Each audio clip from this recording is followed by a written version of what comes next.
Welcome to Twisted Tea Sundays, where evidence doesn't always behave and the truth isn't as simple as it looks. People ask me, what makes a case turn on a dime? What makes it twisted, right? And most of the time, it has to do with us getting results that we didn't expect to get from some type of forensic testing.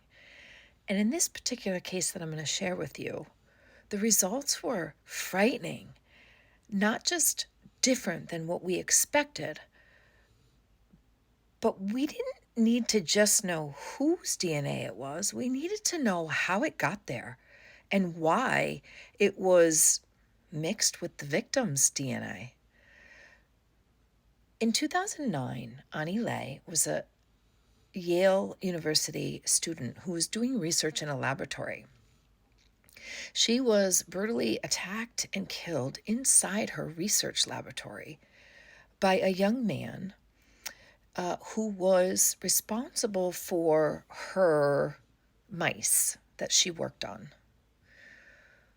Police discovered her after several days of trying to find out where Ani was, stuffed inside a wall, inside a bathroom on the same floor.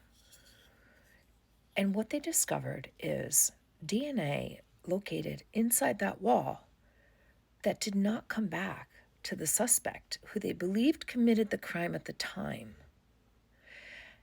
So it wasn't so much who it came back to, but how did it get there? And why was it with the victim?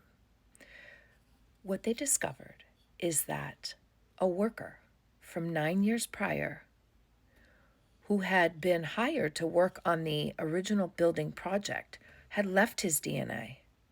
And when Ani was placed inside the wall, the DNA from that person from 9 years earlier mixed with Ani's DNA, and a fingerprint was left behind. And they discovered the fingerprint, and there was blood.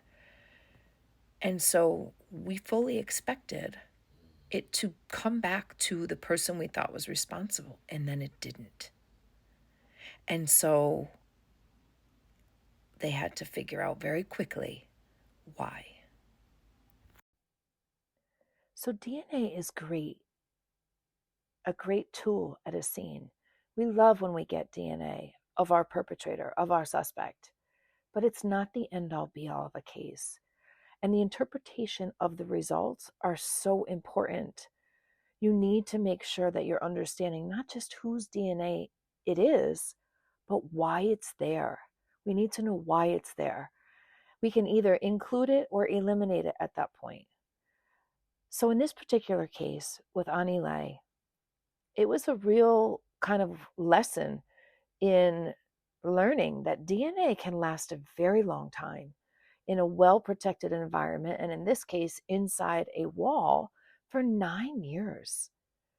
9 years that DNA lasted in the wall, and the Connecticut State Forensic Laboratory was able to get a profile from it. It just happened to come back to one of the workers who subsequently had passed away several years earlier.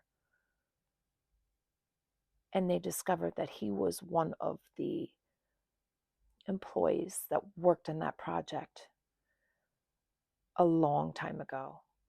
So that's your Twisted Tea Sunday.